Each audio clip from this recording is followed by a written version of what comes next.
Enchaînement complet du 16 septembre.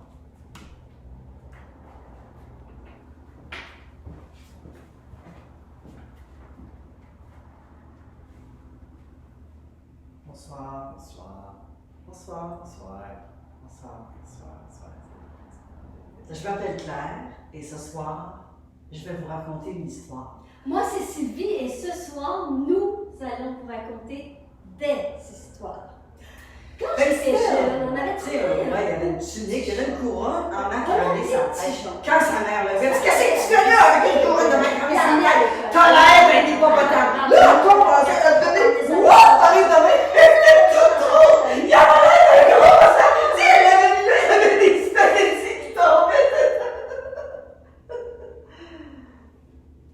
Excusez. ça y arrive de s'emporter. On est la bête à deux têtes. Et on aime beaucoup les animaux. On a remarqué que l'animal, la bête, vit dans le moment présent. L'humain, ben, lui, il vit dans le passé ou dans le futur. L'animal vit dans l'être. L'humain, souvent, vit dans le paraître. Être ou paraître? Être. Oh oui. Je suis la petite fille d'Amandine. J'ai un fils qui s'appelle Jérémy. Mon petit-fils qui vient juste d'avoir 3 mois se prénomme François Xavier. Sa sœur s'appelle Marie-Lune. Ma mère s'appelle Colette. Sa grand-mère à elle s'appelait Anastasia la magicienne. Moi, c'est Claire. Ben, mon nom à moi, c'est Claire. C'est Claire. J'ai un chat nommé Ferdinand et un poisson rouge baptisé Arthur. Et puis, j'aime beaucoup les oiseaux. Oh,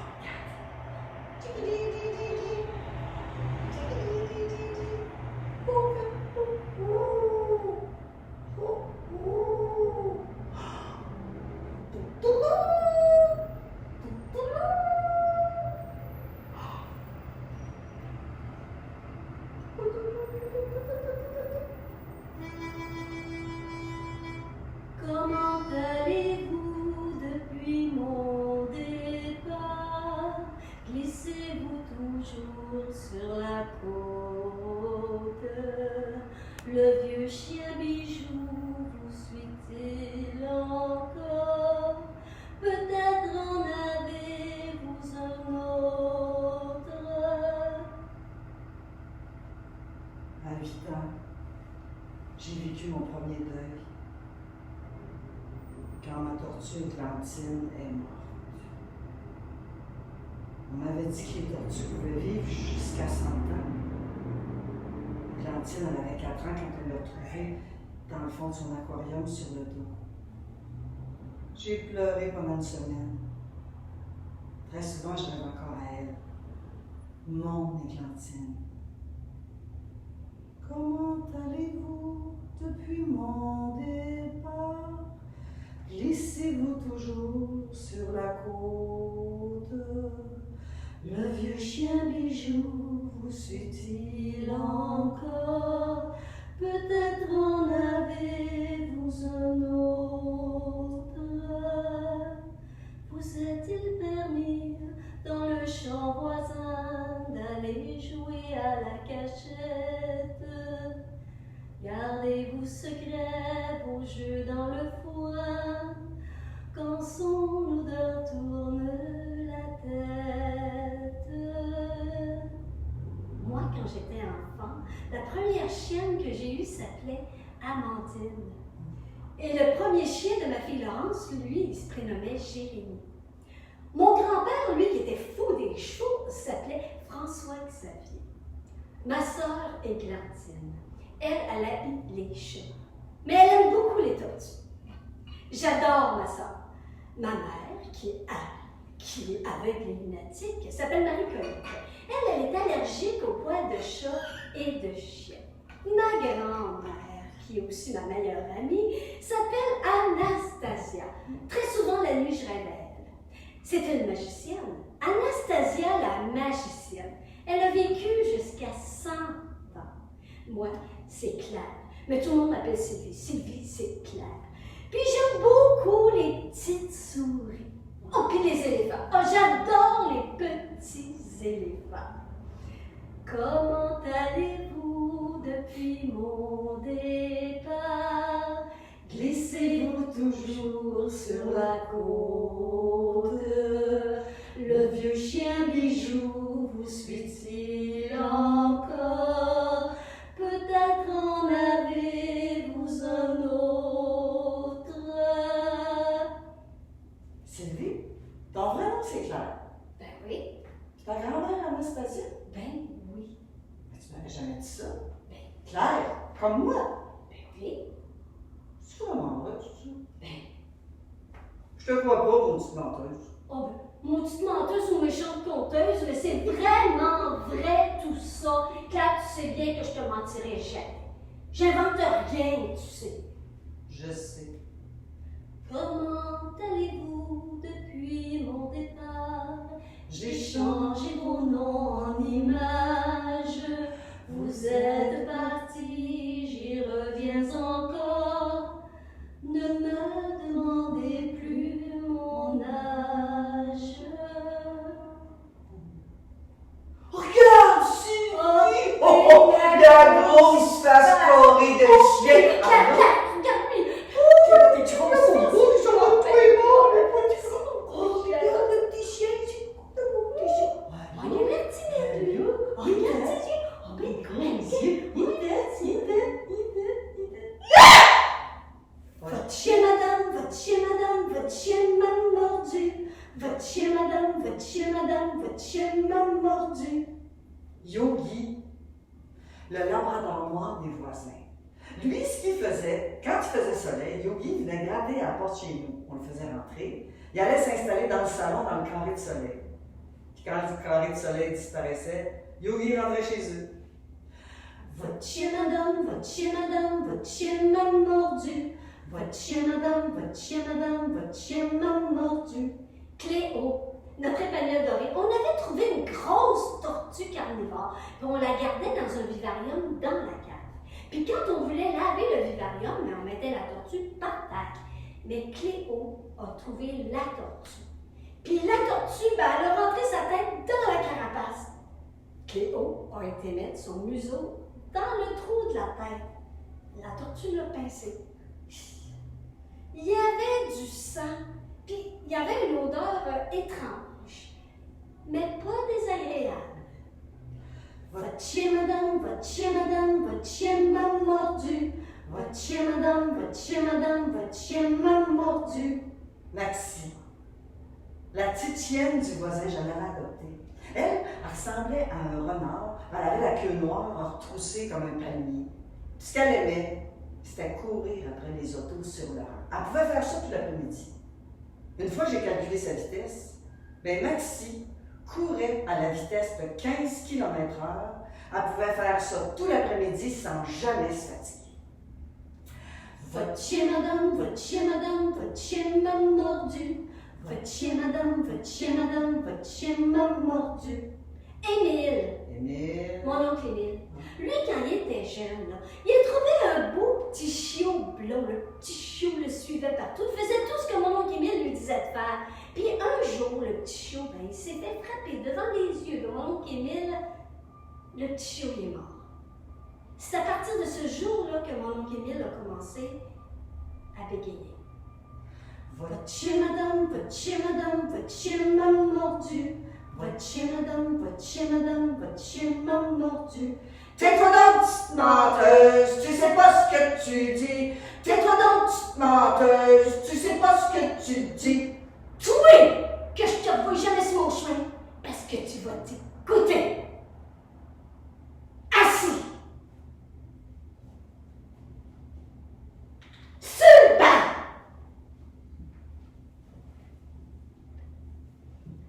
C'est une petite vieille.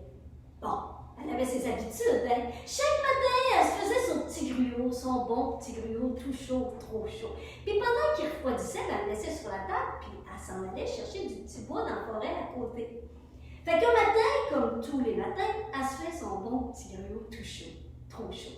Elle met sa table, elle se prépare à partir, elle ouvre. Qu'est-ce qu'elle voit? Miaou! Un petit minou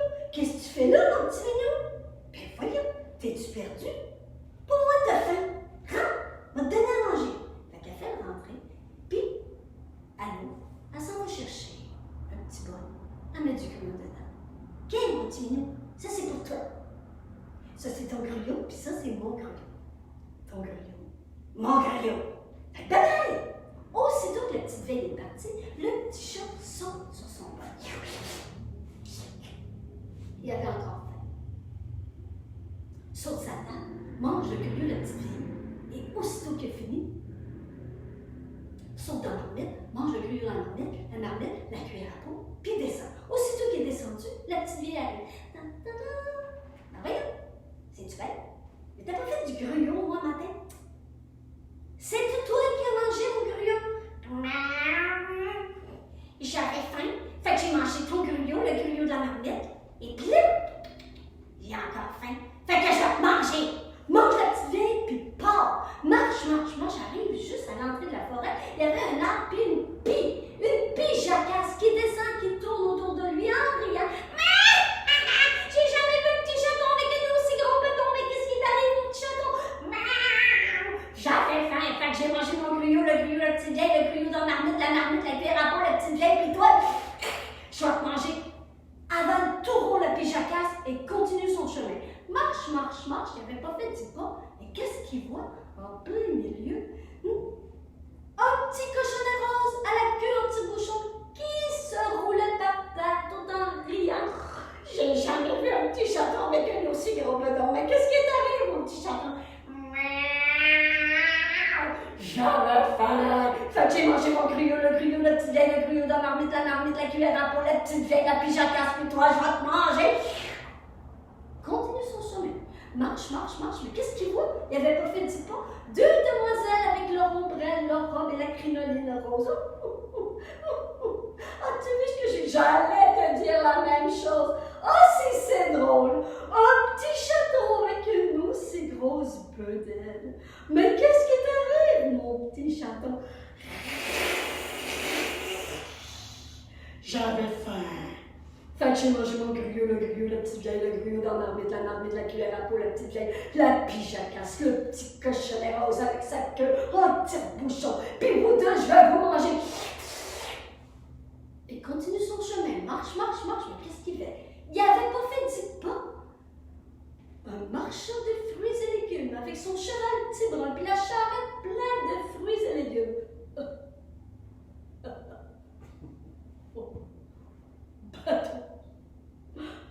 J'ai jamais vu un petit chaton avec un aussi gros bedon. Mais qu'est-ce qui t'arrive, mon petit chaton? J'avais faim. Fait que j'ai mangé mon gruau, le gruau, la petite vieille, le gruau dans la marmite, la cuillère à peau, la petite vieille, la pie jacasse, le petit cochonnet rose avec sa queue en tire-bouchon, les 2 demoiselles avec leur robe et leur crinoline. Puis toi, je m'en vais te manger. Avale le tout et continue son chemin. Mais qu'est-ce qu'il n'a pas vu derrière un arbre? Il y avait un bûcheron avec sa hache et qui a pris sa hache et qui l'a lancé vers le chat et le chat, de là est sorti au grand galop le marchand de fruits et légumes avec son châle petit brun et la charrette pleine de fruits et légumes, suivi de 2 demoiselles qui s'accrochaient après la charrette, qui défroissaient leur crinoline et le petit cochonnet rose qui cherchait sa queue en petit bouchon mais qui n'a pas trouvé, qui est parti à courir. Et il y avait aussi la pie jacasse qui volait beaucoup moins au début, mais qui volait quand même. Et la petite vieille a pris sa marmite, sa cuillère à peau, a mis le gruau dedans, puis qui l'a regardé en disant: toi, que je te vois jamais sur mon chemin, parce que tu vas t'écouter.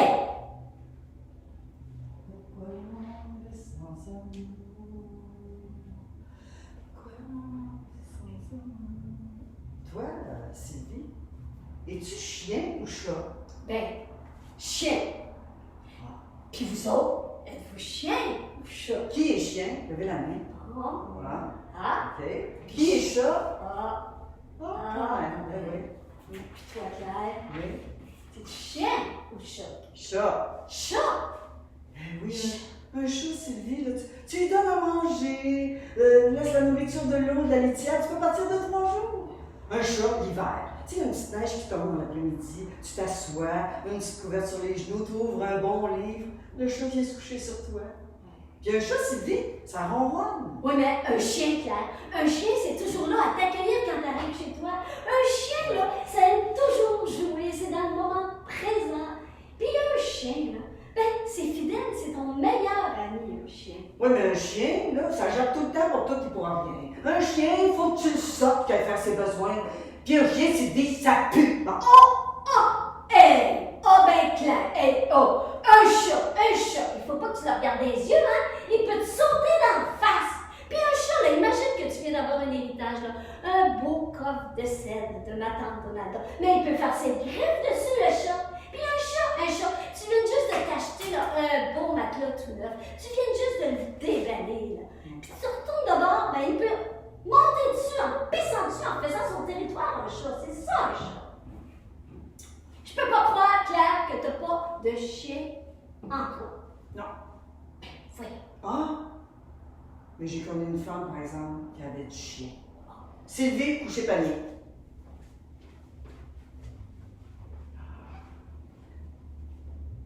Cette femme-là, elle aimait plus les chiens que les humains. Elle, les chiens arrivaient chez elle, puis elle les adoptait, puis elle s'en occupait, puis elle les aimait. Il y en avait un en particulier qu'elle aimait plus que les autres, le chien rose. Elle l'avait appelé comme ça parce que le chien avait la peau rose, le nez rose, les griffes roses, sauf une noire. Puis elle l'aimait, elle en prenait soin. Mais un beau jour, le chien rose est disparu. Elle est allée voir les voisins, pas de chien rose. Elle est allée voir dans les rangs plus loin, pas de chien rose. Elle est même allée jusqu'au village, pas de chien rose non plus. Elle l'a cherché, son chien rose, tout l'automne, tout l'hiver. Puis au printemps, ben, elle s'est dit que le chien rose avait dû trouver une nouvelle famille. Puis un matin, elle se lève en train de prendre son café. Elle voit-tu pas dans le champ arriver une petite boule blonde? Un petit chien avec un nez noir, des yeux noirs. Un bébé chien, une chienne. Fait qu'elle l'a adopté, elle l'a appelé Chaman la Flagadoune, parce que quand elle courait, ses oreilles faisaient flagadoune, flagadoune, flagadoune. Puis cette femme-là, ce qu'elle faisait quand elle avait un nouveau chien qui arrivait, elle partait dans le bois, puis elle laissait le chien la guider. Puis elle avait découvert des beaux endroits comme ça. À un moment donné, elle était tombée sur une vieille érablière. Une autre fois, elle avait trouvé une source. Puis une autre fois, une talle de framboise noire. Fait qu'elle part un matin avec Chaman dans le bois. Puis ma Chaman, elle s'en va, puis elle se roule dans le pépi de chevreuil. Puis elle saute à gambe, elle creuse des trous, elle mange des bouts de bois. Puis elle s'arrête au loin, au pied d'un vieil érable. Elle s'assit. Elle s'assoit. Là, la femme regarde ce vieil érable-là, au loin. Elle l'avait jamais remarqué. Majestueux, un tronc immense, des branches qui s'élèvent jusqu'au ciel. Elle s'approche. Et là, au pied de l'érable, le nez rose, la peau rose, les griffes roses, sauf une noire. Le corps de son chien rose mort. Elle avait répété, elle était contente, elle l'avait retrouvé. Fait qu'elle est retournée chez eux. Et le printemps était vraiment arrivé, la chaleur était prise, les hirondelles étaient là. Fait qu'elle s'est dit, je m'en vais enterrer le chien rose. Un matin, elle se lève, elle prend sa pelle, avec Chaman, elle part dans le bois. Ma Chaman, puis se roule dans le pépi de chevreuil, creuse des trous, mange des bouts de bois. Et là, la femme arrive au pied de l'érable. Une œuvre d'art. Autour du corps du chien rose, entre ses pattes, il y avait des petites fleurs qui poussaient, des fleurs sauvages, blanches, jaunes et roses. Je le savais, Claire, que tu avais du chien en toi. Ah non, c'est pas moi, c'est une de mes voisines. Ben, voyons. Veux-tu que je te parlais de mon voisin quand j'étais petite? Oui. C'était mon grand-père, grand-papa Nicolas. Grand-papa Nicolas voulait tuer son chat. Pour en venir à bout, il le roi de coups. Après bien des efforts, il le laissa pour mort. N'est pas oreille, poils et griffes, mais le chat revint le lendemain matin. Le chat revint, le fait est certain. Il ne saura ni comment chat était là. Grand-père, bien entendu, ne s'était pas combattu. Entre autres qualités, il était obstiné. Pour plus de résultats, il le dynamita. Mes pattes, oreilles, poils et griffes, mais le chat revint le lendemain matin. Le chat revint, le fait est certain. Il ne saura ni comment ni pourquoi, mais dès le chant du coq, le chat était là. Voilà grand-père parti pour les États-Unis, jeter son chat fidèle du haut de gratte-ciel. Un gars qui passait dessous fut tué sur le coup. 8 orphelins, une veuve éplorée.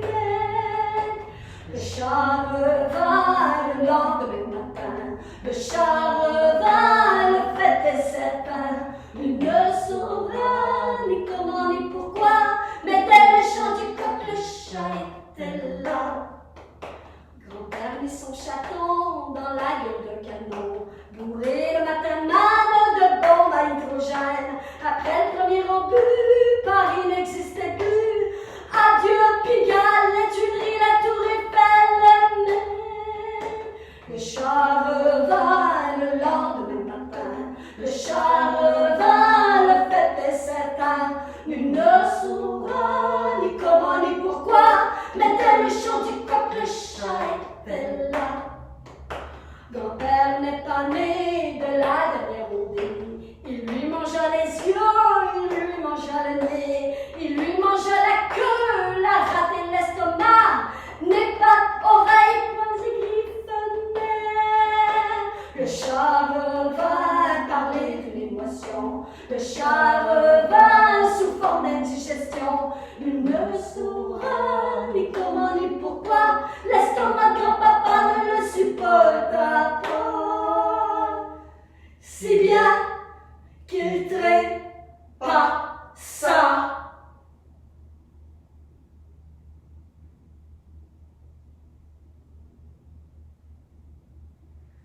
Pourquoi le monde est sans amour?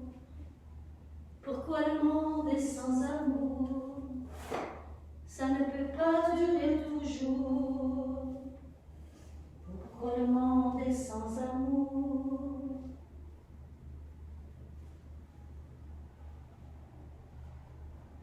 Chien sous 6 qui boit.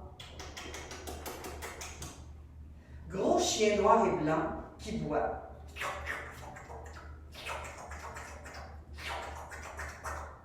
Chatte noire et blanche qui lappe son lait. Fourmi qui traîne une feuille de chêne séchée.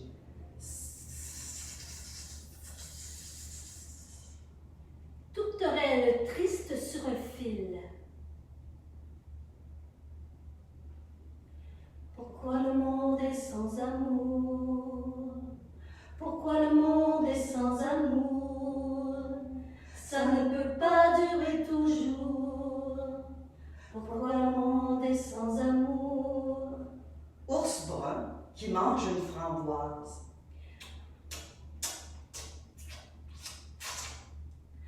Vache qui pète en donnant du lait.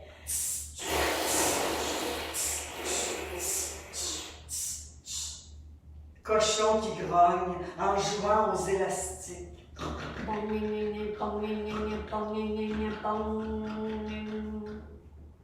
Bœuf haché qui cuit avec des oignons.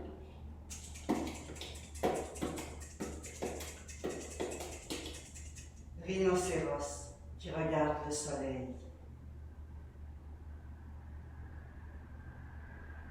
Pourquoi pleurer même de joie? Pourquoi le monde est sans amour? Le soleil disparaît trop tôt. Lion agonisant d'une balle dans la tête. Girafe éventrée aux os de Granby. Gorille mort dans son sang, les 2 mains coupées. Éléphant sans vie criblé de flèches, les défenses arrachées. Dauphin retrouvé déchiqueté dans une canne de thon. Moi je Ne sais pas, moi je ne sais pas, alors dites-moi, pourquoi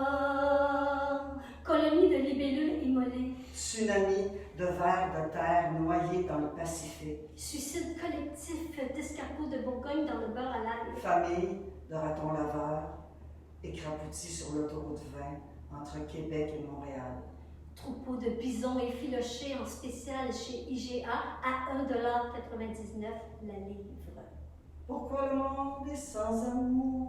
Pourquoi l'hiver les oiseaux La sirène meurent? De arrachée, quel droit cueillent sans tous plus les fleurs? Pourquoi la nuit fait-elle peur aux enfants et femmes voleurs? Depuis si longtemps, tu sais, je t'attends, mais toi tu ne viens jamais. Pourquoi? Pourquoi le monde est sans amour?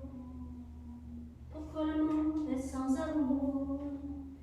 Ça ne peut pas durer toujours. Pourquoi le monde est sans amour?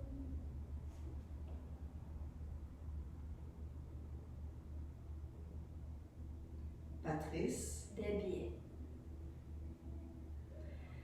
Je me souviens d'une station wagon qui coupe la nuit, qui ouvre la nuit du nord comme un couteau de chasse ouvre sa proie. Nous sommes tous là, ma mère, ma soeur, son mari et ses enfants, tous dans cette voiture. C'est Johnny Bigoud Leblanc qui conduit, son visage vaguement éclairé par la lueur du tableau de bord. Je suis la seule qui ne dort pas, tandis qu'on continue avec un océan de forêts meurtries de chaque côté.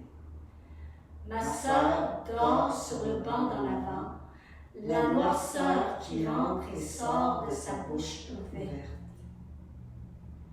La nuit est longue et sans pli. La nuit est longue et sans pli. La nuit est longue et sans pli. La nuit est longue et sans... Soudainement, quelque chose déchire le tissu. Quelque chose bouge là et... le pare-brise devient un écran cinémascope. Les phares de la 20th Century Fox et Gulf Western éclairant l'animal. l'orignal. L'orignal. En plein milieu du chemin qui fige et fixe son destin, qui roule vers lui à 60 000 à l'heure. Ses yeux.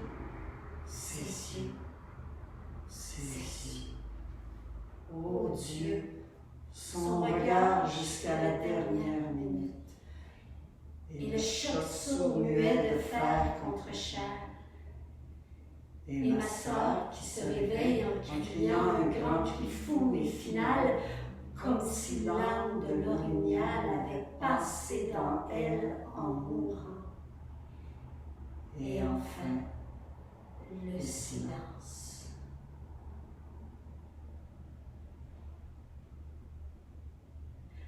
Le silence de notre silence, dans le silence de la nuit.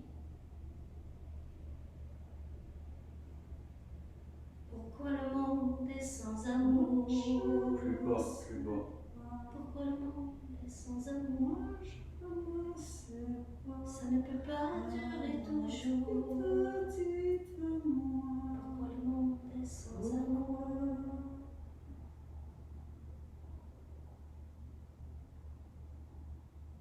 Jacques Ferron. Ferron par ici. Ferron. Connaissez-vous Jacques Ferron? Oui, Hein? l'auteur. Auteur, Docteur. docteur, fondateur du parti Rhinocéros, la cause animale s'il en est un. Jacques Ferron a aussi écrit des contes. Il y en a un qui a écrit, mais qui s'appelle Mélie et le bœuf. Mais ce qu'on ne sait pas, C'est qu'il s'est inspiré d'un conte traditionnel de Bellechasse. voici donc Mélie et le bœuf. Et la paire de bœufs savants. Mélie Caron avait eu juste 13 enfants. Pour Sainte-Clotilde de Bellechasse, c'était pas beaucoup, mais pour Jean-Baptiste, donc son mari, 13, c'était plus que trop. Un matin, il s'est levé, il avait dit « Mélie, arrête! » Fait qu'elle a arrêté. Mais lui, ça faisait son affaire parce qu'elle allait prendre un verre avec les amis, mais elle, en dedans, là, il y avait quelque chose qui manquait. Fait qu'un matin, elle fait son train, son ordinaire, comme d'habitude, puis elle est rendue dans la cuisine avec son petit mouche en main, quand elle entend dehors un meuglement. Elle sort sa galerie, elle voit le ruisseau, le pré, la grange, puis là, elle voit au bord de la clôture une belle grosse face brune avec des yeux noirs, des oreilles, un veau. Petit, petit, petit, petit. Le veau s'approche d'elle. Il fait une grosse lichette sur la main, puis là, à ce moment-là, elle a senti en dedans d'elle un élan de maternité. Ses épaules se sont détendues, elle a eu un sourire sur les lèvres. Puis quand Jean-Baptiste est arrivé le soir, elle a dit « À partir d'aujourd'hui, maman m'occuper du veau. » Ben voyons donc, Mélie! Mélie, il a vu sa femme, lui. Belle, belle comme ça faisait longtemps qu'il ne l'avait pas vue. Fait qu'il l'a laissé faire. Fait que Mélie s'est occupée du veau. Elle s'est occupée du veau. Elle ne s'occupait plus de Jean-Baptiste. Un matin, il se lève comme à l'habitude. Bon, elle n'est pas dans le lit, mais il s'est dit qu'elle doit être en train de faire le déjeuner. Il descend en bas, il arrive, elle n'est pas là. Il regarde dehors. Il la voit assise au bord de la clôture, avec un parapluie pour se protéger du soleil, assis à terre, à tricote, le veau couché à terre à côté d'elle, sa grosse tête sur sa cuisse. Il sort. Ben voyons, Mélie, qu'est-ce que tu fais là? Peux-tu pas dire de quoi t'as l'air? T'as l'air d'un échappé docile. C'est pour vous dire qu'une fois, c'était un couple d'habitants qui avait une paire de bœufs savants. Oh, le bonhomme, il en était fier, partout où est-ce qu'il allait, il en parlait. Puis ça a fait le tour du village, puis c'est venu jusqu'aux oreilles d'un commerçant qui lui s'est dit « Oh mon Dieu, ça tue. Oh non, hey, je pourrais faire de l'argent avec lui. » Fait qu'il s'en va directement chez le couple en question, puis c'est le bonhomme qui le reçoit. Le commerçant lui dit « Bonjour monsieur, j'ai entendu dire que vous avez une paire de bœufs savants. » « Oh bien certain, viens, va te montrer ça. » Fait que le bonhomme l'amène jusqu'à la grange. Puis en ouvrant la porte, on voit qu'il y a un petit stage. Puis c'est là qu'il fait le spectacle. Assis-toi, sa belle de foin, je m'en vais te montrer ça. Nip, viens ici, donne la carte. Assis, couché. Nap, viens mon beau Nap. Tourne sur toi-même. 4 pattes dans les airs. Saute par-dessus le nid. Puis viens donner un beau bec au monsieur. Oh! Ça m'impressionne. Et bon, est-ce qu'ils sont à vendre? Ben non. Hey, c'est comme nos enfants. Oh, mais intelligents comme ils sont. Pour que c'est faire que vous ne les faites pas instruire. Ça se fait-tu instruire? Oh, ben oui. Oh, puis justement, en fin de semaine, je m'en vais à Québec. Moi, pour vous rendre service, là, moi, vous me passez 50$ puis vos 2 bœufs, je m'en vais les inscrire pour vous. Puis pensez à ça, là, quand ils vont être instruits, ben, ils vont pouvoir vous payer une pension. Fait que le bonhomme est parti, il a pris 50$ à sa femme, il est revenu avec l'argent puis les 2 bœufs. Puis le commerçant est parti avec le tout, il est sorti du village. Puis dans un autre village, ben, il a vendu les 2 bœufs pour de la viande. Un mois plus tard, Jean-Baptiste arrive chez monsieur le curé. Mon Dieu, Jean-Baptiste, qu'est-ce qui t'arrive? T'es blanc, t'as maigri, mais qu'est-ce qui se passe avec toi? Oh, parlez-moi-en pas, monsieur le curé. C'est Mélie. Mélie, là, a dit qu'on fait toute partie de la même famille, ça fait qu'elle nous donne de la boîte et de l'herbe à manger. Mais mon doux, Jean-Baptiste, ce veau-là est en train de prendre ta place. Ben là, c'est bien, monsieur le curé, c'est l'autre qui vit dans la maison avec nous autres. Oh, mon doux Jésus, Marie-Joseph. Bon, écoute-moi bien, Jean-Baptiste. On lâche pas le rythme, Claire. Écoute-moi bien, Jean-Baptiste. Ce que tu vas faire, voici. Tu vas retourner chez toi. Okay? Et là, tu vas faire entrer dans la maison des petits animaux, comme des chiens, des chats, des lapins. Et là, ben, Mélie va s'occuper commencer à s'occuper d'eux autres et toi, tu vas t'occuper du veau, tu vas le nourrir, tu vas le brosser, tu vas le flatter et tu vas dire à Mélie que ce veau-là a l'air tellement intelligent qu'elle devrait le faire instruire. Le reste, je m'en occupe. Ça fait que Jean-Baptiste s'en retourne chez lui et puis il fait exactement comme M. le curé avait dit. Puis Mélie, elle a accepté. Mais avant de prendre sa décision, elle est allée voir M. le curé. Oh, Mélie, mais quelle bonne idée de faire instruire votre veau. Mais dites-moi donc, votre veau, est-ce que vous aimeriez qu'il soit avocat, notaire, prêtre? Avocat, monsieur le curé. Ben, c'est très bien. Je connais justement quelqu'un au séminaire de Québec qui va pouvoir s'occuper de votre veau. Je le contacte. Mélie s'en retourne chez eux, puis quelques temps plus tard, elle ne voit pas arriver une calèche noire, des chevaux noirs, avec un homme en noir qui sort, qui dit les prières, tout le monde répond, et puis il se dirige dans la grange, il sort pas longtemps après, avec la queue de l'animal. Il donne ça à Mélie, et là, elle voit sortir son veau. Il est déjà sur deux pattes, il a une redingote. Il a toujours son beau visage triste. Petit, petit, petit, petit. Il n'a même pas regardé. Il est rentré dans la calèche. Puis au dernier moment, il a agité un mouchoir en direction de Mélie. Elle a mis la queue du veau dans sa sacoche. Un professionnel dans la famille. 2 mois plus tard, ben, le bonhomme s'en va dans un hangar. Puis qui c'est qu'il voit par hasard? Notre commerçant. Il s'en va le voir. Hey, as-tu des nouvelles de mes 2 bœufs? Vos bœufs? Oh, vos bœufs! Oh mon Dieu, oui! Oh, sont intelligents, rares, hein? Et puis, il y en a un qui est rendu avocat. Avocat, c'est à rue Saint-Jean. Puis l'autre, il est notaire, sa grande allée. Ça a été vite. Eh ben, merci. Hey, je vais aller les voir. Quoi? Vous allez les voir? Oh, ben, il faut que vous sachiez qu'ils ont changé de nom. Ah, c'est comme ça, à l'université, hein? Et puis aussi, que ça se peut qu'ils vous reconnaissent pas. C'est comme ça, les études. Ben, certains qui vont me reconnaître. C'est moi qui les ai élevés. À la fin de l'été, Mélie et Jean-Baptiste sont assis sur la galerie. Le foin est rentré. Jean-Baptiste est en train de lire sa gazette quand il voit annoncer l'exposition agricole de Québec. Hey Mélie, fait assez longtemps qu'on veut y aller, il me semble que. Et tu peux venir fou, toi, mon Jean-Baptiste? Mais là, on voit dans le bas de la page une petite annonce. Maître Leboeuf, avocat. Ton idée ne te déplaît pas, Jean-Baptiste? Arrivé à Québec, le bonhomme s'en va directement sa rue Saint-Jean.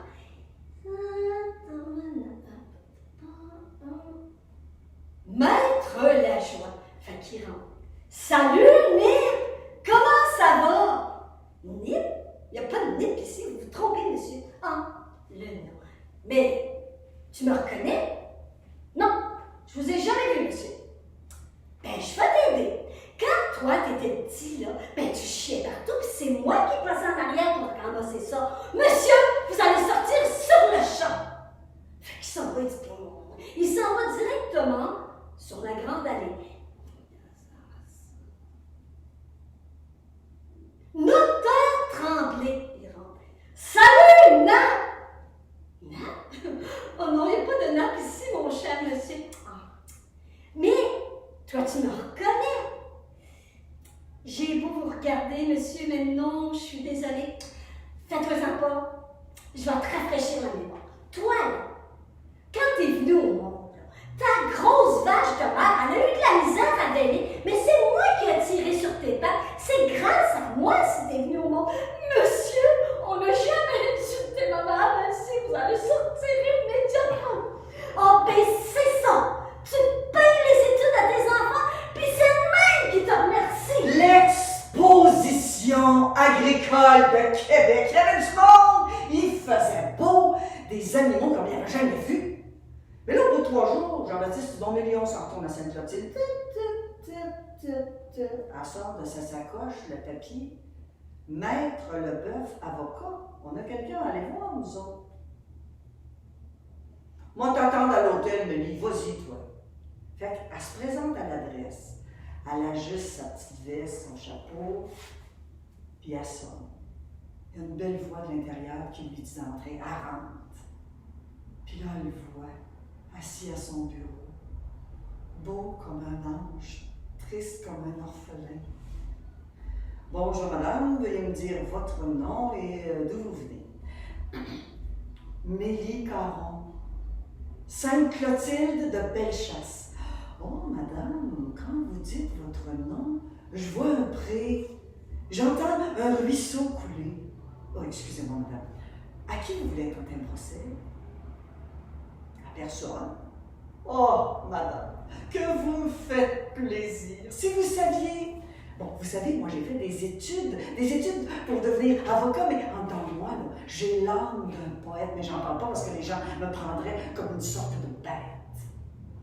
Dans les champs, calme mon parasol, svelte dans une tranquille élégance, les ormes font de l'ombre aux vaches et aux chevaux. Mélie, elle sort de sa sacoche, la queue de l'animal. Petit. Yo. Agayante épluche, crin, elle posse down l'alouette. Elle prend par le bras, elle ramasse Jean-Baptiste à l'hôtel, puis il s'en retourne à Sainte-Clotilde.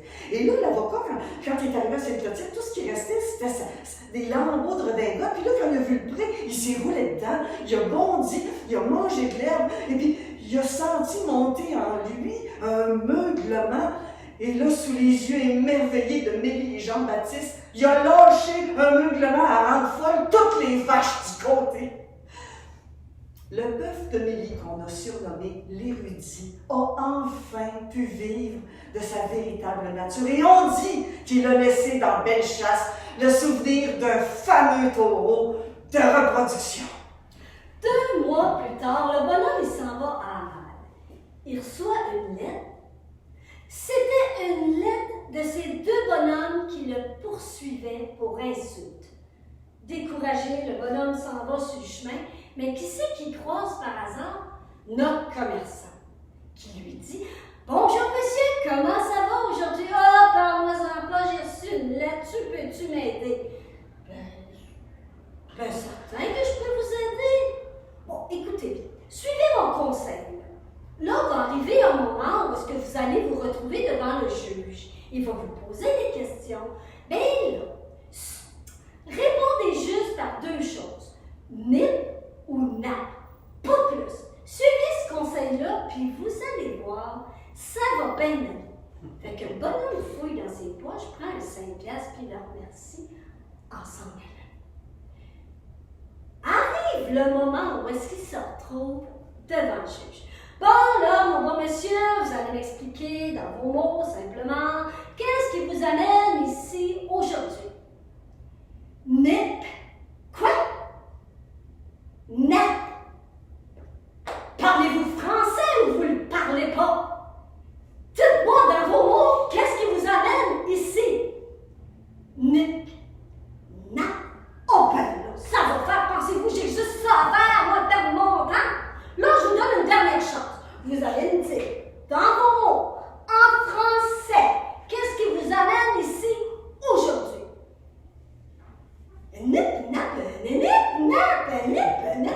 Là, le juge s'est levé. Il a arrêté le bonhomme. Il a regardé l'avocat en lui disant, ben, voyez bien qu'on a affaire à un demeuré. On peut rien faire avec lui, il faut le laisser partir. Fait qu'ils l'ont laissé partir. Il ne devait plus rien. Mais à partir de ce jour-là, il n'a jamais rien voulu savoir de ces 2 bœufs savants.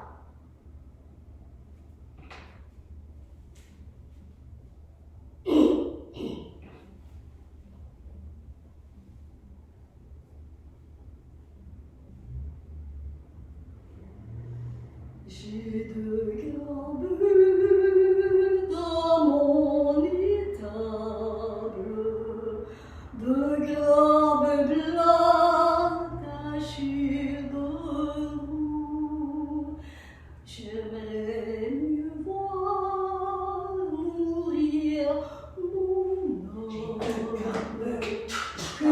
va mourir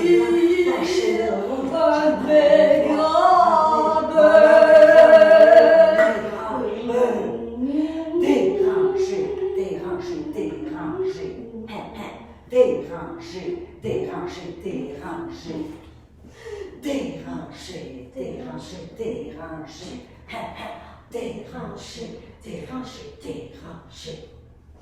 Déranger, déranger, déranger. Déranger, déranger, déranger. Enfermer la bête qui vit au fin fond de ton être pour pas qu'on dise t'es pas normal, tu vas finir à l'hôpital. Rentrer dans le rang pour pas se faire rentrer dedans. Devenir sage comme une image dans un monde bombardé d'images. Déranger, déranger, déranger. Déranger, déranger, déranger. Tu vis ta vie, Arranger, tu vis ta vie, enrager, tu vis ta vie enranger, pour ne pas te déranger. Déranger, déranger, déranger. Déranger, déranger, déranger. Tu te fais de la débile. Tu vis une vie, deux vies, des vies. Tu dévis, ça tu ta vie, tu survis ma tête. Déranger, déranger, déranger. Déranger, déranger, déranger. Déranger, déranger, déranger. Déranger, déranger, déranger. Pardon, madame, pouvez-vous me dire où se trouve la rangée D, s'il vous plaît? La rangée de D Oui. entre la C et la E. Ah, d'accord. Merci. Entre la C et la E. Entre la conception et l'épidurale. Entre la contention et l'électrochoc. Entre la communion et l'éveil. Entre la catharsis et l'éclipse. Entre la catastrophe et l'exil. Entre la Canada et les États-Unis. Entre la chambre nuptiale et l'épouvantail. Entre la carabine et l'épouvantable. Entre la colère et l'éblouissement. Entre la confusion et l'estime de soi. Entre la crise de nerfs et l'équilibre. Entre la... Donc, ça a-t-il vraiment changé? Et le... Évidemment, on vit mieux qu'avant. Entre le... Comment est-ce qu'on fait pour vivre sur Terre tout en étant tout le temps authentique? Pas juste une fois par année, l'été, quand il fait beau, qu'on est en vacances, puis qu'on sent qu'en dedans, tout est à la bonne place, puis qu'on trouve les mots justes pour exprimer qui on est vraiment, même si on n'a pas une scène dans nos poches, que tout va mal sa planète, dans le système solaire, sur la Voie lactée, et le « Hey, arrête de penser à ça, ça donne rien! » Déranger, déranger, déranger. Déranger, déranger, déranger. Déranger, déranger, déranger. Déranger, déranger, déranger.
Toi, mon bœuf, qui fais sonner ton joug et tes chaînes, qu'est-ce donc que tu veux me dire avec tes yeux? Tes yeux qui me semblent plus riches de sens que tous les livres que j'ai jamais lus. Walt Whitman. La tourterelle, le renard, le lézard, le moulin, la sauterelle, le rat la fouine, et l'araignée. la poule d'eau.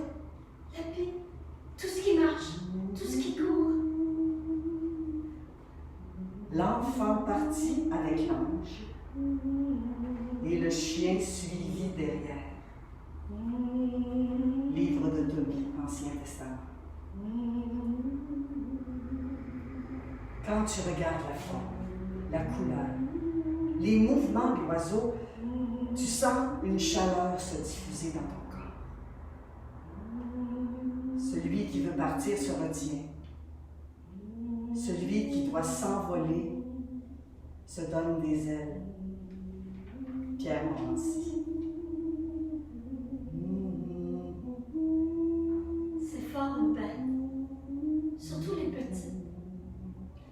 Ça dort tout seul dans un creux d'herbe, tout seul dans le monde, tout seul dans le creux d'herbe et le monde tout rond autour.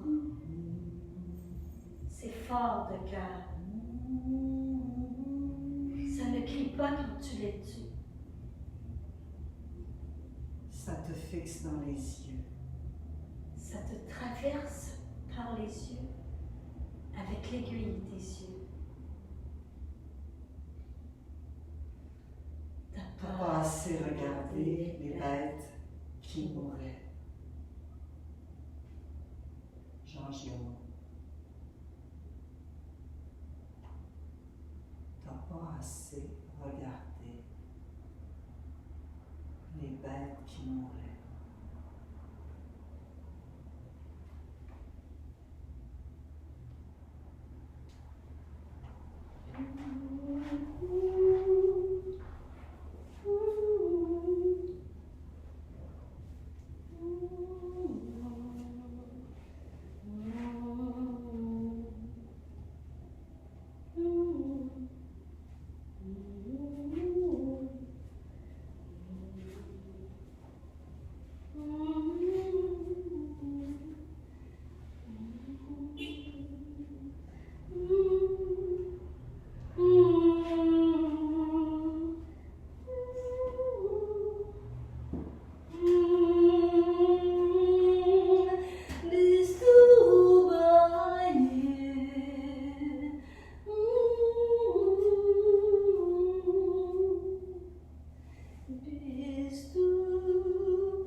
Cette jeune fille-là n'était pas comme les autres. Elle n'aimait pas les garçons, les bijoux. Elle, ce qu'elle aimait, c'était les animaux. Elle allait au zoo chaque jour. Elle connaissait le nom de tous les gardiens. Elle s'arrêtait devant chaque cage. Et elle s'était prise d'affection particulièrement pour une hyène. Elle allait la voir chaque jour. Elle lui parlait. Elle lui confiait ses désirs les plus secrets, ses joies, ses peines. Et la hyène avait appris le langage de la jeune fille. Et la jeune fille avait appris le langage de à son habitude. La jeune fille sort de chez elle, sort de sa chambre, descend les marches. Elle croise sa mère dans le corridor. « Ma fille, ma très chère fille, ce soir, j'organise pour toi un grand banquet, suivi d'un bal pour te trouver un prétendant. Alors, tu mettras une robe propre et tu prendras un bain parce que tu sens fort. » La jeune fille a couru jusqu'au zoo. Elle est allée voir la hyène directement. « Ah, si tu savais, ma mère organise encore une soirée pour moi. Ah, je vais devoir y assister. Il y aura du gaspillage, de la nourriture en abondance. » De la nourriture? Regarde-moi ce que je mange, toujours le même plat. J'ai une idée, a dit la jeune fille.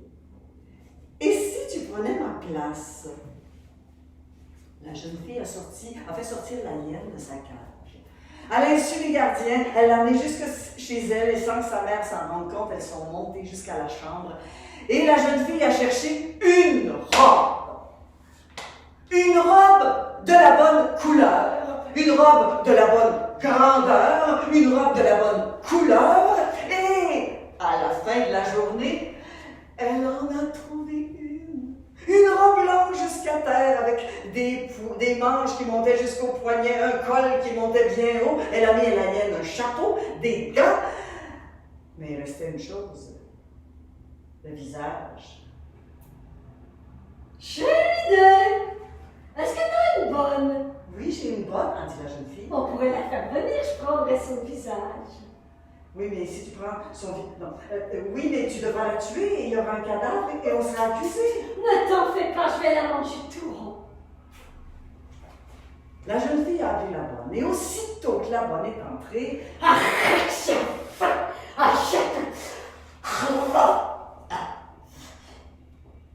Il restait les pieds de la bonne. Alors la jeune fille a trouvé un sac en velours bleu avec des cordons dorés. Elle a mis les pieds de la bonne dedans pour plus tard. Et elle a maquillé la hyène. Fond de teint, fard à paupières, fard à joues, eyeliner, mascara, crayon à sourcils, rouge à lèvres et un brin de poudre. C'était assez réussi. Et elle a fait à la hyène ses dernières recommandations.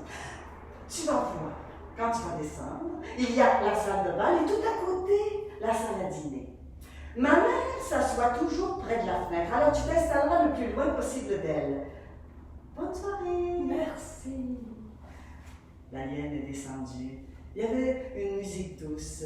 Les gens discutaient, riaient. Elle est entrée dans la salle à dîner, s'est assise, loin de la mer, et elle a mangé, dégusté, savouré. À la fin du repas, on a présenté à la hyène un plateau. Oh, un dessert. Non, merci. Le dessert, je l'ai devant moi.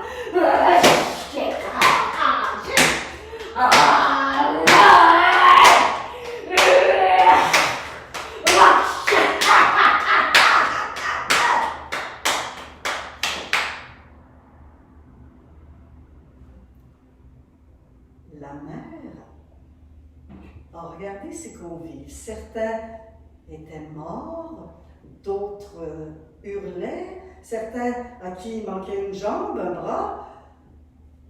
Elle est montée dans la chambre de sa fille. Elle a ouvert la porte. Sa fille était assise, un livre à la main.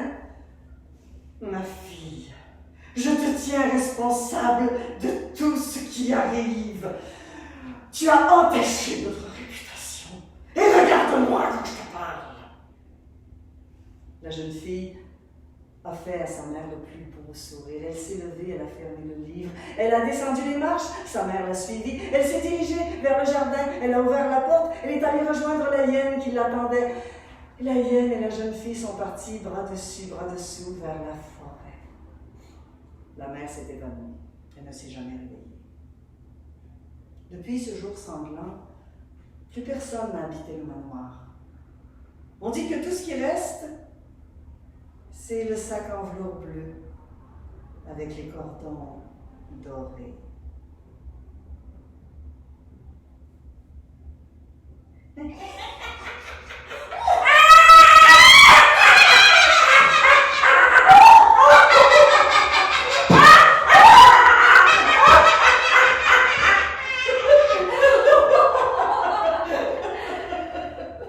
Comment allez-vous depuis mon départ? Laissez-vous Toujours sur la côte. le vieux chien bijou vous suit-il encore? Peut-être en avez-vous un autre.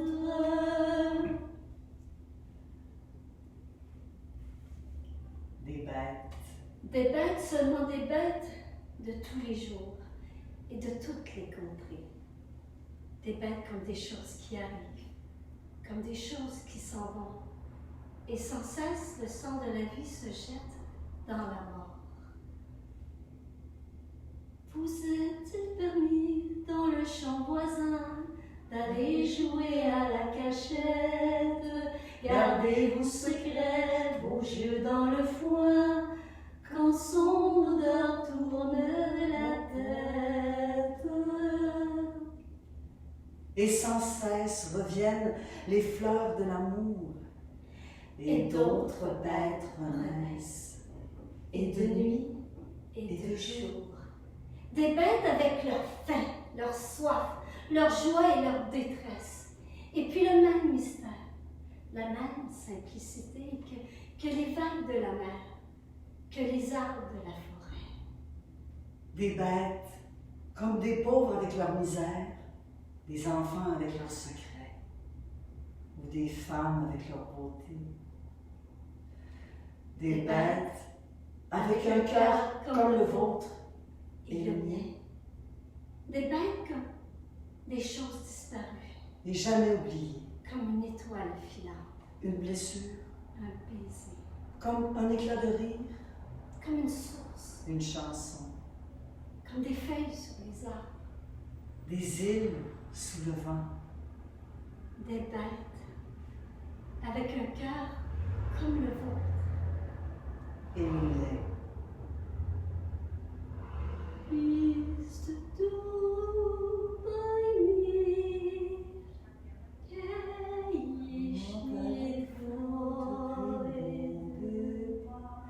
zum Sterben und zum Leiden, zum Sterben und zum Leiden.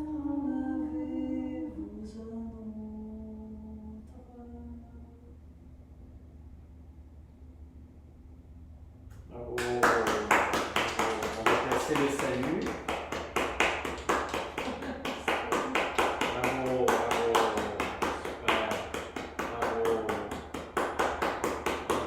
Donc, on va saluer 2 fois. Une fois, Puis, si les gens restent, étant donné qu'il n'y a pas de coulisses, vous restez là. Si ça continue, à chaque fois, vous saluez 2 fois. Il y a un temps, salut, salut.